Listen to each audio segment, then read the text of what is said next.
Climate change. It's either the biggest challenge faced by humanity or it's an overblown hoax cooked up by the Chinese to destroy Western power, if you're Donald Trump. So pick your side. Okay, that might be a bit extreme, but Steve Keen is certainly in the former camp, and maybe more will be when we start feeling it more in the economy. But then any impact has somewhat been overshadowed by that pandemic that we seem to be having, hasn't it? Some people think that's a hoax too, of course. So just what will be the impact of global warming on the economy, and what can we do about it? We'll look at that today on the Debunking Economics podcast with Professor Steve Keen. I'm Phil Dobby. Welcome along. So the world's global GDP could fall by 25% by 2100 if we do not do more to reduce greenhouse gas emissions. That's according to a new report by central banks. There's a voluntary group of central bankers called the NGFS, the Central Banks and Supervisors Network for Greening the Financial System. This will be music to your ears, Steve Keen, that central banks are playing a part in all of this. They reckon the risk is now so great that central banks have to respond, perhaps because they reckon we can't rely on governments to do it. But look, 25% of GDP in 80 years' time, Steve, we get a sense of what that might be like right now, because the UK GDP fell by over 20% in April and only slightly improved in May. And that is with vast quantities of public money being injected into the system. So basically what they're saying is with global warming, it would be like now forever. Except that, I mean, from what I've seen, I haven't had a chance to read this particular research paper properly yet, so I can't really comment in details I'd like to do. But this is another attempt of the neoclassical economists to put numbers on the innumerable. Because if you look at the idea of a 25% fall in GDP by 2100 compared to what it would have been in the complete absence of climate change, that ain't much.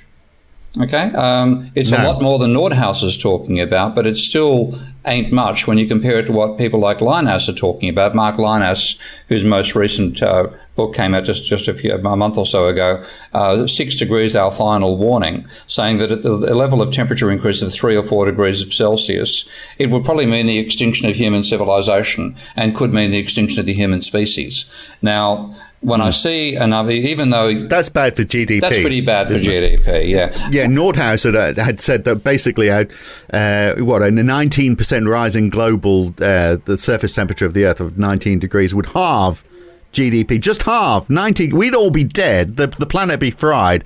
Presumably, the cockroaches would suddenly take over the economy and have quite a big spending power. This is really a discussion about enumerating the innumerable. Yes. And again, the neoclassical economists who've done this have fallen for it once more, because they are arguing that if you look at 2100 and the trajectory we're on right now, the minimum temperature increase we would see with a business as usual continuation is of the order of 3 or 4 degrees. There was a paper by Kamiya Mahata, a very nice guy that I know through the Rebuilding Macroeconomics group, who's part of the whole group of neoclassical economists trying to put numbers on climate change. And his paper argued that if there was a 1/25th of the degree, a 1/25th of a degree increase in temperature per year between now and 2100s. That would mean 3.2 degrees Celsius between now and 2100.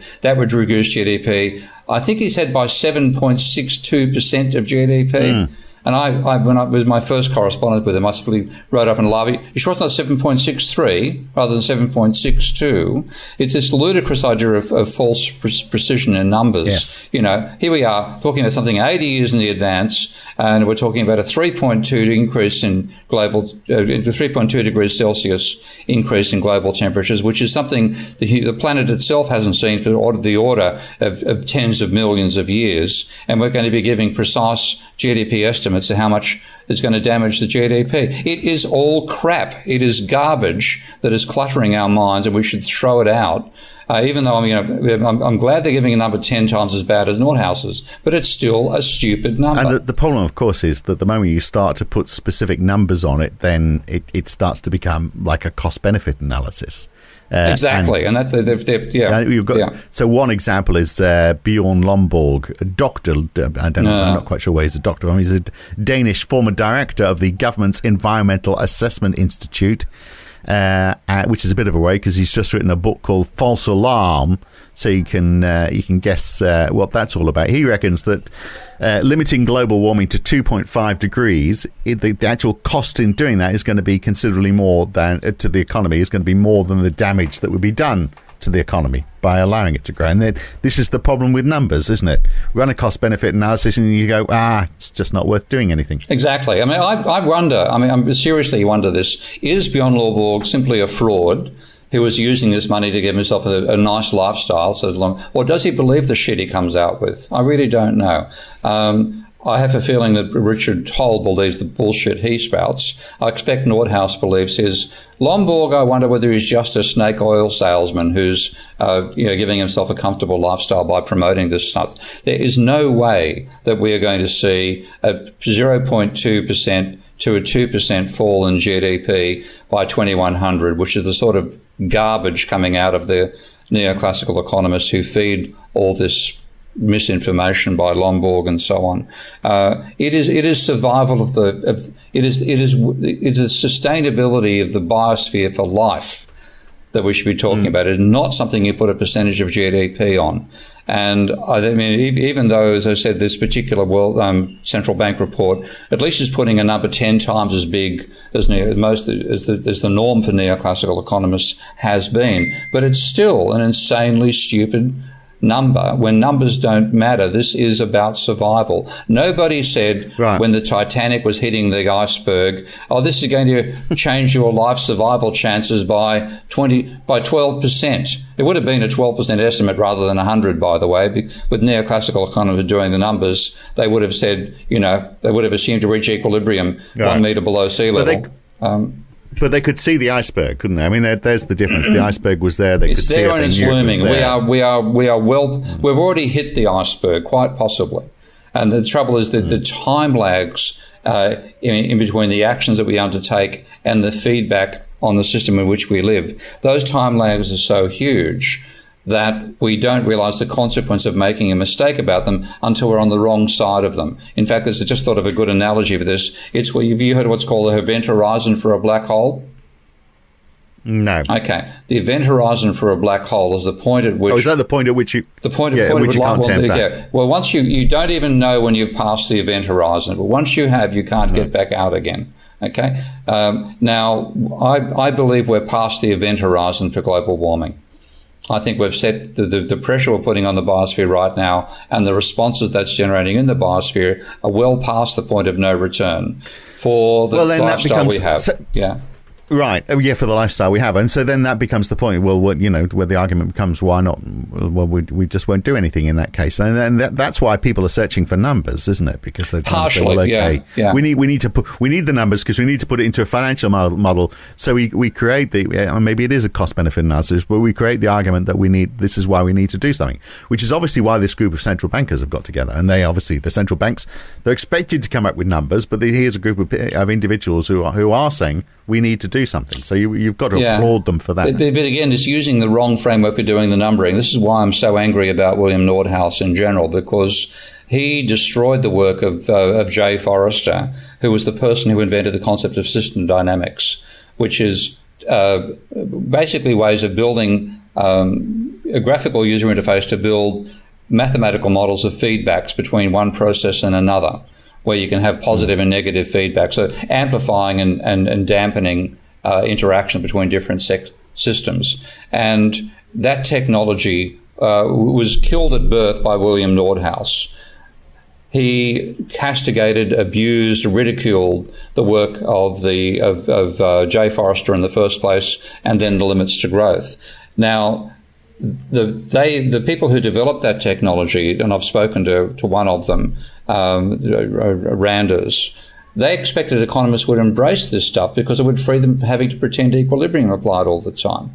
Instead, and Nordhaus in particular saw this as a challenge the whole way of thinking. And they just destroyed the credibility of this technology. So only a handful of people around the world, me being one of them, have continued working in system dynamics. It's been trivialized. All the energy instead has gone into all these neoclassical models, what they call the Ramsey growth equation model, which is what these central banks use, computable general equilibrium models, dynamic stochastic general equilibrium models. All these things are completely unsuited for the problem which they're being directed. And the numbers they're generating are proof that they are simply irrelevant to the issue we face. Is that because the thinking is that the equilibrium brigade believe that the system is closed, the planet Earth is closed, therefore everything is at some point in equilibrium, or it'll get back to it. So similarly with climate, that climate is controllable because it's within the sphere of the Earth. So if you didn't pump anything into it, it would be in equilibrium.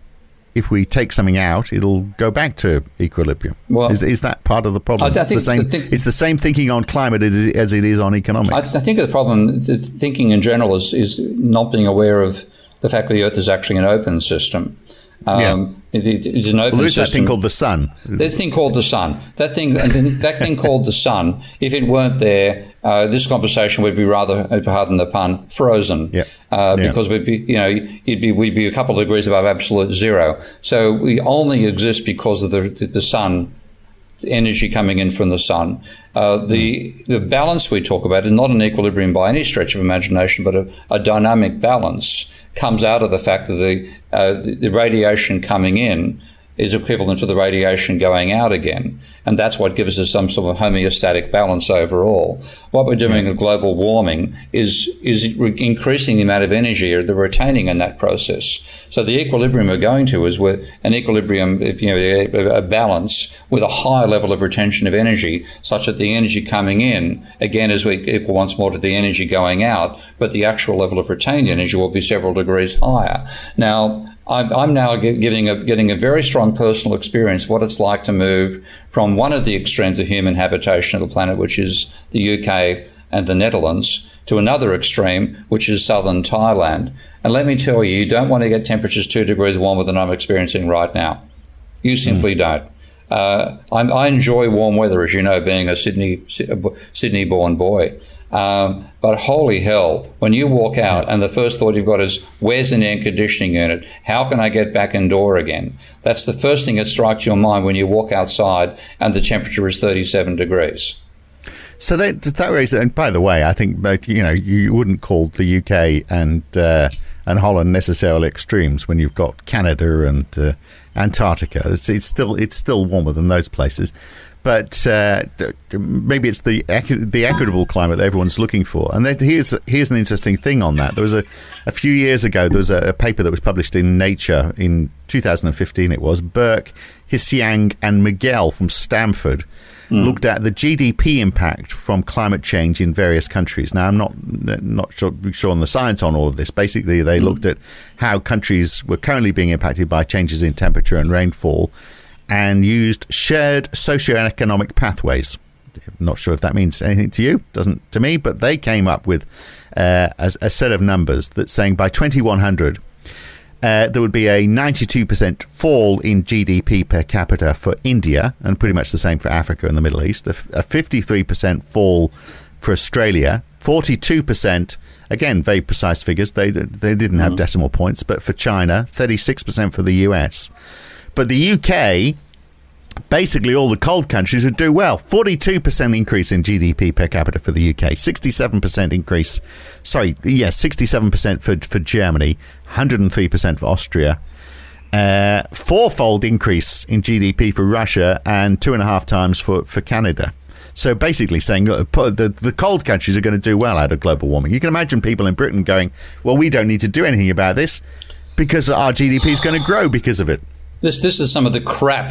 I mean, God, I want a license to swear my fucking head off here, because this is some of the garbage I've had to wade my way through reading all this neoclassical nonsense. But there's so much of the stuff out there. People can pick and choose what they want to read. But it's when you see where the numbers came from and say, look, give me one more number and I'm going to shove that up your rear end, okay? Because They are simple nonsense. The whole idea that they can do this comes out of their belief that they can use current weather and GDP distributions to predict what's going to happen with climate change. Now, I'm looking. I've got a new paper coming out in the journal Globalization shortly on William Nordhaus and the catastrophe of his work on that front. But one thing, the point where I realized just how bad these guys were was when I was reading Richard Toll's paper, The Economic Impact of Climate Change, I think in 2009. And he mentioned what he called the cross-sectional or the statistical approach. And I'll find a quote just so I can read exactly what they said. An alternative approach, exemplified in Mendelssohn's work, can be called the statistical approach. It is based on direct estimates of the welfare impacts using observed variations across space within a single country to discern the effect of climate change. They assume that the observed variation of economic activity with climate over space holds over time as well. Now, that's simply saying we can use the relationship that applies today between temperature and GDP on the planet to predict what's going to happen with climate change. Now, this is boneheaded fucking stupid. This is the stupidest bloody... Right. So no systems thinking, no tipping points. It's all just a continuation of things as they are now, which obviously is crazy thinking. But how do you? And is that part of the problem that there's none of that? That is the problem. System thinking in all of it. We are not comprehending what is actually involved in increasing the temperature of the planet. Now, if you're going to increase the temperature of the planet by that level, then you have to increase the energy that's retained in the atmosphere. And this is where the failure of economists to get their head around the concept of energy has been so critically dangerous. It could actually endanger not just our civilization, but potentially our species and many other species as well. You can't have production without energy. So energy is absolutely essential. Equally, you can't use energy without generating waste energy. Now, the problem for us is the form of waste energy we're generating right now is actually waste matter, where that matter, there's many other elements to it, but the carbon dioxide side of things is that is one of the gases that means the average temperature of the planet is increased when that level of the gas rises. Without global warming, without any greenhouse effect whatsoever, the average temperature of the planet would be minus 18 degrees Celsius. Okay? It'd be very unevenly distributed because the part facing the sun would be quite hot, the part facing away from the sun would be quite cold. The fact that the temperature only changes, like what's the UK temperature range during summer from about 20 during the day to 3 or 4 at night? The maximums are vary anywhere between 16 degrees and 16.5 degrees. No, it's sometimes you can get up to 35 degrees here actually. Yeah, okay, 35 degrees, but you don't go from 35 degrees during the day to minus 70 at night. Okay. No, you go from 35 to what about if you had a really hot day, 35 at night, it might be 5 or 10 overnight. So, if you had a hot day like that, it'd probably still be 16 or something in the morning. But that is very rare. Normally, that is also part of 8 degrees would be a normal summer's morning. Minimum temperature probably be about 8 degrees. I would have thought. Okay, so you range 8 degrees to 22 degrees. 8 to 22. Yeah. Okay, for 14 degrees Celsius range. That itself is because we have greenhouse gases, because most of the heat that we actually experience is energy being reflected back down by those gases. With those gases weren't there, and carbon dioxide is not the most important one, but without carbon dioxide you wouldn't have water vapor because all the water would be frozen. Okay, and reflecting energy out back into outer space. We had a period when the Earth was what they call snowball Earth, completely encased in ice. So you need the carbon dioxide as the seed element to give you the process that gives you a range of gases in the atmosphere which reflect back some of the energy which is being bounced off the surface by normal reflective rating of the planet. So without those gases, we'd be at minus 18 degrees. Now, because of those gases, we get to the temperature where the average of the planet is about plus 15. So the overall contribution of greenhouse gases in the absence of a human intervention is about 33 degrees Celsius increase in temperature, rather than minus 18 with enormous extremes, like an average of minus 18 with an extreme, we might be getting 100 degrees on the part facing the sun and minus 150 on the so we need side. it. In other words, we need it, but it's very sensitive mechanism. Now, if you increase the amount we're retaining by increasing the amount of carbon dioxide in the atmosphere, then you may be increasing the percentage of the sun's energy we retain on the planet. And I'm not sure of the numbers here. I'm not an expert in this actual area, but we retain a fraction of the energy of the sun. Let's say we retain, like on the planet, 2% of the energy of the sun, which is feasible, 98% getting reflected back. You go to 2.5%, you change the climate radically. You go from a world where the type of circulation we have now, where we have three basic major cells. There's a cell of the circulation cells from the equator to the mid-latitude, which is called the Hadley cell, one of those each side of the equator. We have another one from the sub-equatorial to the high latitude areas. Then we have the Arctic cells. So there are 6 cells, 3 each either side of the equator, that circulate the air, and they're not completely self-contained, but that's the pattern we face. If we increase the temperature of the order of 6 degrees, and that's with one of the levels that Norderhaus contemplates in his 2018 paper, which he said would change the GDP by 8%. At that level, we're likely to break it down to the stage there's only 2 circulation cells from the equator to the north and the south pole, respectively. The temperature will become much more even across the entire planet. Crocodiles can return to the Arctic and the Antarctic, but the civilization we've built up in the meantime, and the life forms that exist within that narrow range of temperatures that humans find acceptable, will be exterminated. So the whole idea of providing numbers for this is a complete distraction and makes us think it's a cost-benefit analysis when it's actually one of survival. But you do need to put something on it, don't you? You do need to create... Well, system dynamics gave us that. Okay, right. You go back to the limits to growth. People who haven't read it, go read it, and it's freely available online. Those who have disparaged it, read the fucking thing without neoclassical glasses on. Get rid of this bullshit that you can put numbers like you're doing right now. Read it and see what they did. And what they gave us was that a number of systemic, huge, large-scale systems, resources, pollution capacity, population growth itself, which is part of their overall system, there were constraints. And if we pushed one part of the boundaries too far, we'd find a push in another direction. You couldn't give precise numbers in the way that these educated morons are doing. But you could say this looks unsustainable. We have these 7 systems. We wish them all to be working in harmony. If you push one of them too far, the other 6 will go into breakdown. It's a sense of harmony between different interacting systems we need, rather than trying to put precise GDP numbers, which is the way the economists have stolen the debate from us. Right. And it's easy to steal because it gets into an area which is science, which is too hard for most people to contemplate. The other element of it all as well is that, the people who are suffering the most from it obviously are the poor countries. So we look at what's happened in recent times. So Hurricane Maria left 3,000 people dead in Puerto Rico. We had monsoons in Pakistan that killed 20 million people in 2010, 20 million. And then places like Yemen and Haiti, the Philippines always seems to be bearing the brunt of weather events lately as well. Did you know Kiribati has purchased 5,000 acres of land in Fiji because just being 6 feet above sea level, they're worried about that they might need to relocate.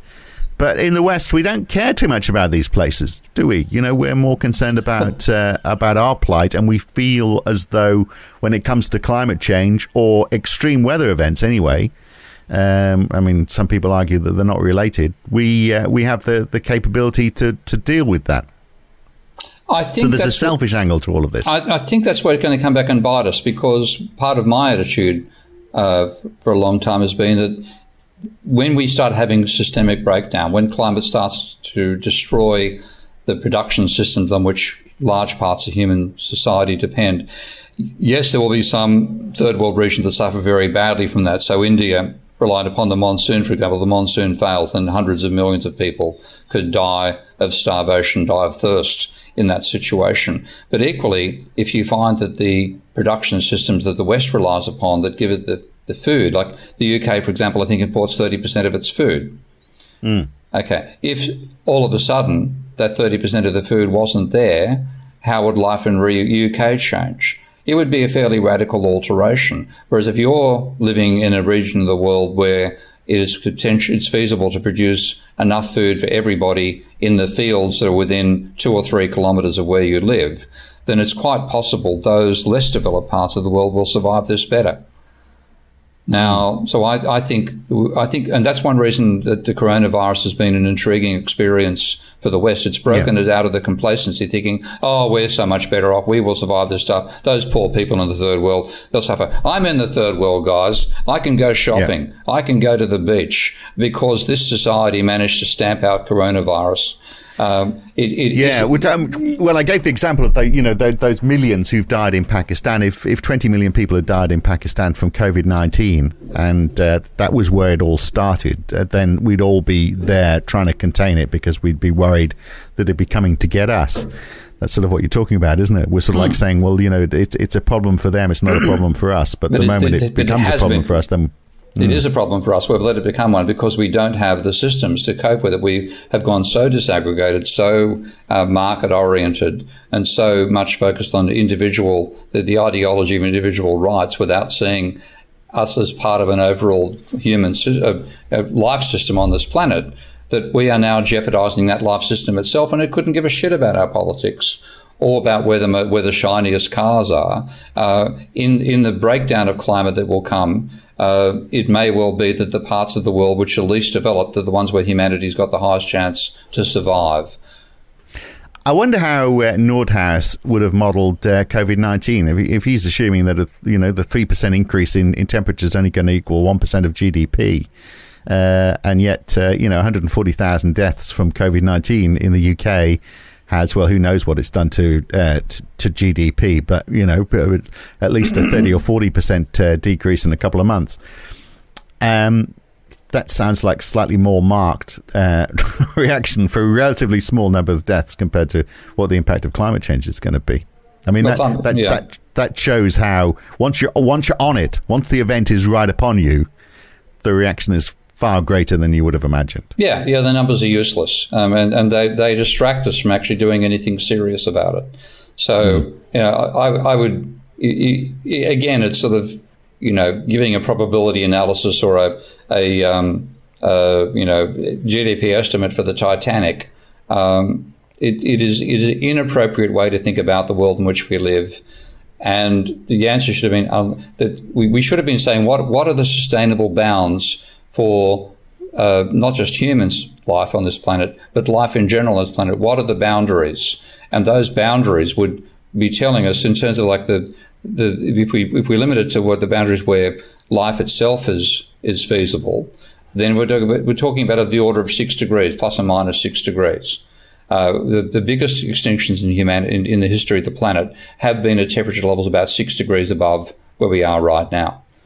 So that's you don't want to do anything that's going to push you towards that boundary. For humanity itself, where did we develop? The answer is as a civilization, we developed in a 1 degree band around where we are right now. The beginning of what's called the Holocene, the beginning of large-scale human settlements, which was about 10,000 years ago, coincided with the growth out of the deep temperatures of the last ice age, when temperatures were 4 degrees below pre-industrial levels. So over a 10,000 year period, from about 20,000 years ago to about 10,000 years ago, increase in carbon dioxide, natural of course, increase in CO2, caused an increase in temperature of about 4 degrees that got us to the level that the Mycenaean civilizations and the I forgot my names are going out the head here, but the Egyptian, etc., civilizations evolved in. And that 10,000 years is what gave us the lifestyle we currently have, building on the knowledge the human had accumulated over that 10,000 years. We don't want to jeopardize that band. So we should be doing everything possible to keep ourselves within a 1 degree band. Now, we've completely thrown that out the window and said, oh, well, we think 3 degrees might reduce GDP by 25%. Bullshit. It'll wipe out civilization. But it's hard to get that message across, isn't it? And then you've got people like your friend Bjorn Lomborg saying that the focus on climate change is at the detriment of other issues. So we weren't out campaigning. I mean, to an extent, he's got a point that we weren't out campaigning for pandemic research last year, were we? You might have had people campaigning for climate change. You weren't getting people saying, what are we doing about the health of the planet? He points to the number of undernourished people in the world. It's close to 9%. That's 690 million people and getting worse. It's risen by 60 million people in the last 5 years. So his argument is the more we argue about climate change, the more we're not looking at these other issues, although you can't help thinking they're all linked somehow. Yeah, and that's what left out of neoclassical thinking is the linkages. When I started reading Nordhaus's material, I expected to find a neoclassical equilibrium model at its heart, which is what I did. I also expected to see some acknowledgement that climate change would affect the productive capacity of the economy. That wasn't there. His equation for the GDP has GDP itself being, hit the microphone then, GDP itself being affected by climate change, but the factories, the machinery being unaffected. Okay? The technology being unaffected. So there's no feedback in his model between climate change and the amount of capital in the economy. There's no feedback between climate change and the productivity of that machinery in the economy. All these things are simply assumed to go on indefinitely and unchallenged. And what I said, these people make Donald Trump look smart. These people have mistaken climate change for the weather, and are giving us advice about what would happen if it got 4 degrees warmer as a change in the weather without changing the climate. Now, you could do that temporarily for some parts of the planet. It is simply not feasible for the planet as a whole. If you increase the temperature of the whole planet by 4 degrees, you change the entire climate. For every last species on the planet, you change what is viable as a life form on this planet, and that who are viable in the life form, that question includes us, and we don't know our viability at temperatures 4 degrees above where we are right now because we didn't evolve in those temperatures. We may not ever evolve.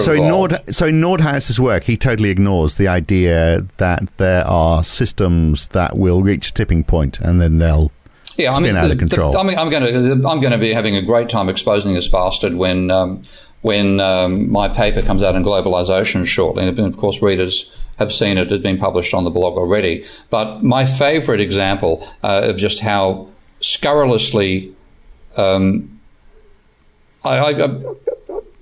lost for words for how I describe anybody who could do this sort of thing. There's some jerk in New Zealand, what's his name, Jimmy somebody or other, who's forever harassing me he's my impersonal troll in neoclassical economics. He's done to me about reading a book called The Climate Casino, because he said, in The Climate Casino, you will see that Nordhaus takes uncertainty into account. Well, I finally started reading The Climate Change Casino, and in particular, I went looking for how did he treat the work of a climate scientist called Tim Lenton, who's based at the University of Essex, because Tim did a survey of his climate scientists about what they thought would be the impact of various levels of temperature increase. And Nordhaus made a passing allusion to this paper in some work of his already read, his DICE manual, and said that this DICE, the mathematical model in DICE contains no tipping points and is a smooth quadratic, but this is consistent with the survey by Lenton. Now, I simply couldn't believe that a climate scientist would come out and say there are no tipping points. So I went and read Lenton's paper and saw that it completely contradicts what Nordhaus had to say. But at this stage, I hadn't read The Climate Casino. Well, I've done that now. And now I'll just read you from The Climate Casino. This is Nordhaus, page 60 of The Climate Casino. There have been a few systematic surveys of tipping points in Earth systems. A particularly interesting one by Lenton and colleagues examined the importance of tipping elements and assessed their timing. Quote, their review finds no critical tipping elements with a time horizon of less than 300 years until global temperatures have increased by at least 3 degrees Celsius. Now, my reaction was, this is a blatant lie. Okay, how does he justify this blatant lie? Well, he had a mention, said, more discussion takes place in the notes. So I went and checked the notes. And in the notes, he has table N1.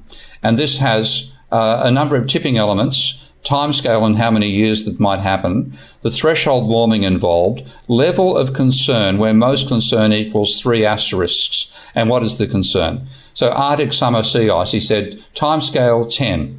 And it could happen in decades, which is true. Threshold warming level, 0.5 to 2 degrees Celsius, also true.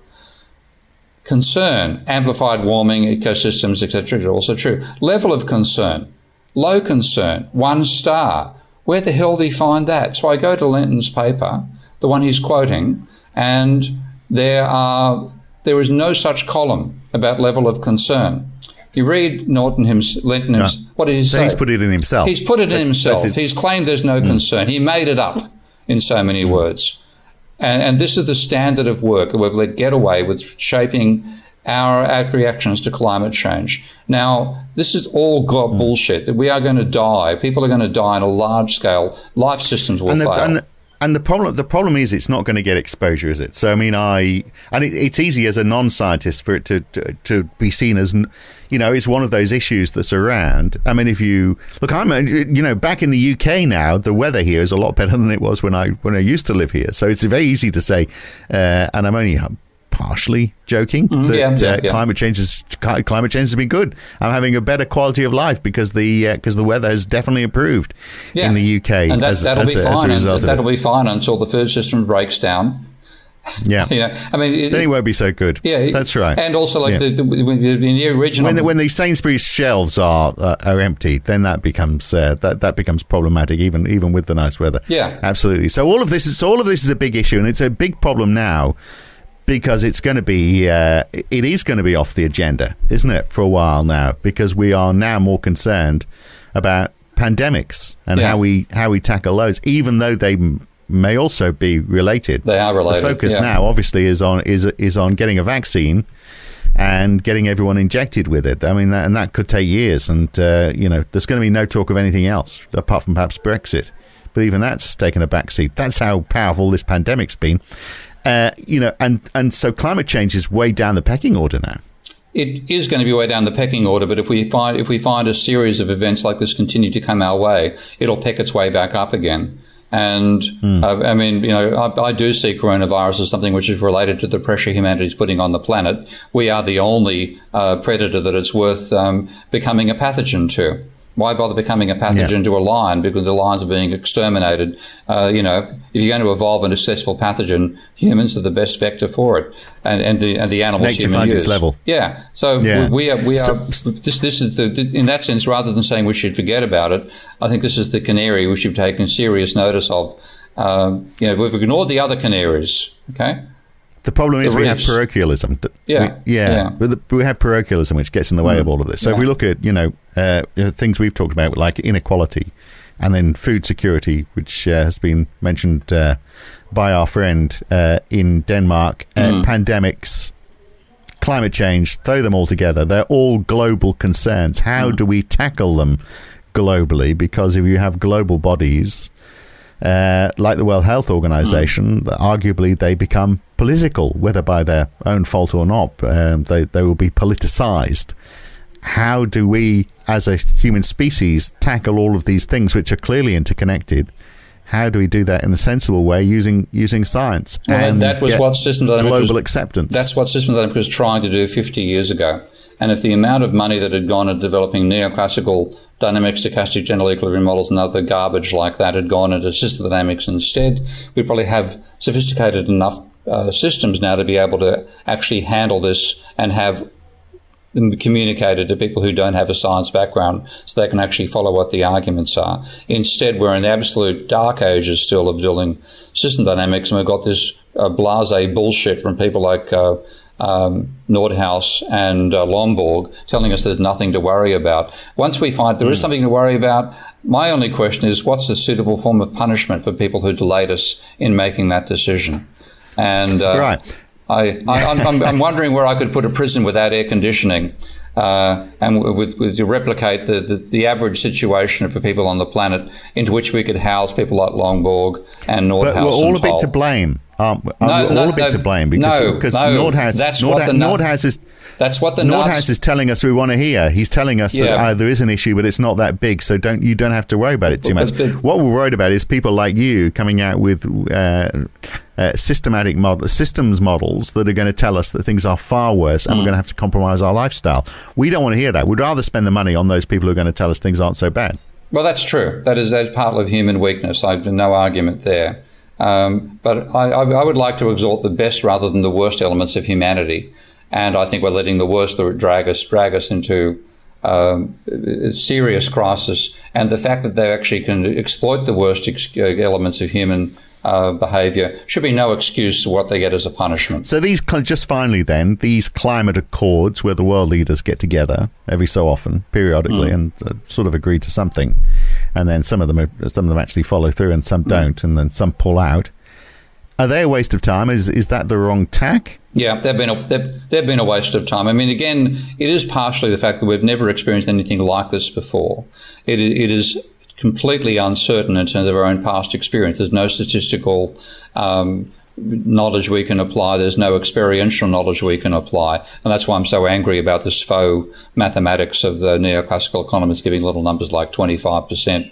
It's implying a level of knowledge which we are nowhere near capable of having, using technology which is nowhere near capable of providing that knowledge in the first place. But it is true that we simply have no experience to go on, no knowledge to guide us in this whole process. And what I'm hoping is that I hope enough of us will survive it that we can not lose all the knowledge we've acquired before the process starts to break down on us. So here you go again. This is where we finish on a low note. I'm sorry. You're going to tell us that we're going to go through this come what may. Yeah, we are. And in that situation, I don't want to see bosses like Lomborg and Nordhaus evade responsibility for it because their work's been so shitty. I mean, if they'd done decent work that was hard for me to pull apart, I might have a certain amount of sympathy for them. If I can pull them apart just by reading saying, you can't make an assumption that's stupid. You can't assume that you can use today's weather to predict the climate. You can't assume that 89% of economy will not be affected by climate change because it happens indoors. You can't do that. But they did. So they should bloody well pay for it. So, I mean, the final question, it's a simple question. How does the world corral itself to tackle this? If it's not... I don't think it's in our... We haven't set up the systems that could enable us to have the group intelligence to make the right decision and avoid a crisis. We're going to go through this. The question of what... Because we're all countries. We're all parochial countries with their own agendas. Yeah. I mean, I'm expecting one of the countries in Southeast Asia or China to decide unilaterally at some stage to start seeding the planet with SO2, sulfur dioxide, to cut the temperature by 5 degrees. And if the West complains about it, tough shit. Did you take any notice of, apart from some hand wringing? Then it's war. Then it's war. That's World War III. Yeah. Yeah. Okay, there we are. I've taken the tone right down as well. We should go before it gets worse. We'll catch you again soon. We'll catch you again soon, Steve. Thank you. Okay, mate. Bye-bye. Do you get the feeling that we have achieved nothing here apart from highlighting the fact there is a problem and nobody seems to have an answer to how we fix it? That's it for this week. I'm Phil Dobby, back again with another edition of the Debunking Economics podcast with Steve Keen. Next week. See you then.